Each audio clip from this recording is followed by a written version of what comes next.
Career best performance with the bat from both Chris Woakes and Maurice Chambers, and an early batting collapse have almost certainly sent Derbyshire heading back to the second division of the LV County Championship after they had a day to forget on the second day of their final match of the summer at home to Warwickshire.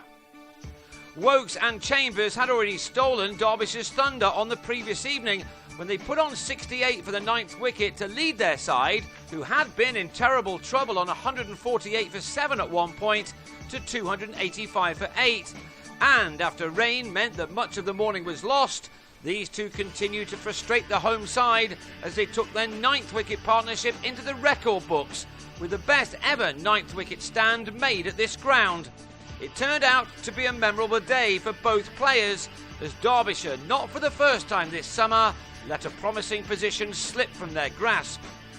Both players made the best scores of their careers, Woakes passing the 136 he made against Hampshire in 2010, while Chambers was a revelation. His previous best was 30, and the longest he'd ever batted for was 76 minutes. In his 50th match, he recorded his maiden first-class 50.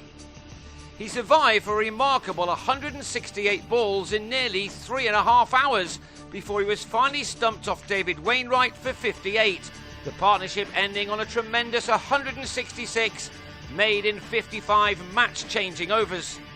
Woakes had a bit more success on the charge, and for the first time in his career, he was able to raise his bat after making it to 150.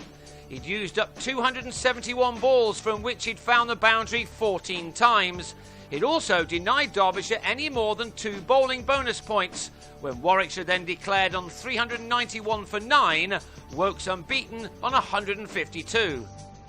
So now Derbyshire needed to get to 400 as quickly as possible to keep themselves in with a shout of staying up.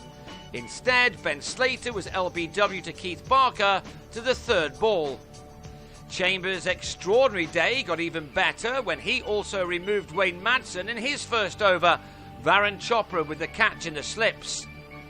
It got even worse for the home team when Paul Borrington was also held in the slips off Barker for a duck, which now left Derbyshire on 9 for 3.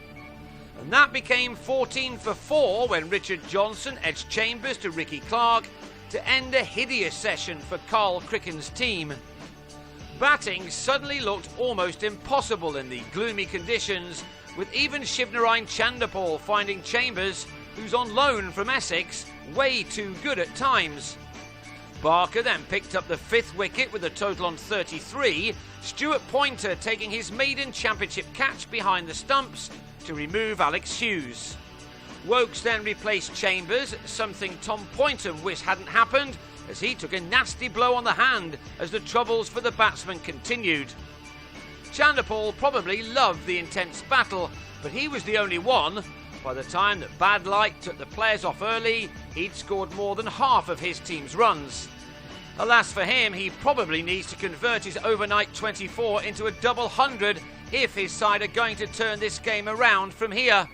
Derbyshire will try again on the third morning, but they are on 44 for 5, and that leaves them a massive 347 runs behind. If they manage to stay up from here, with Somerset piling on the runs in Nottingham, it will be close to a miracle.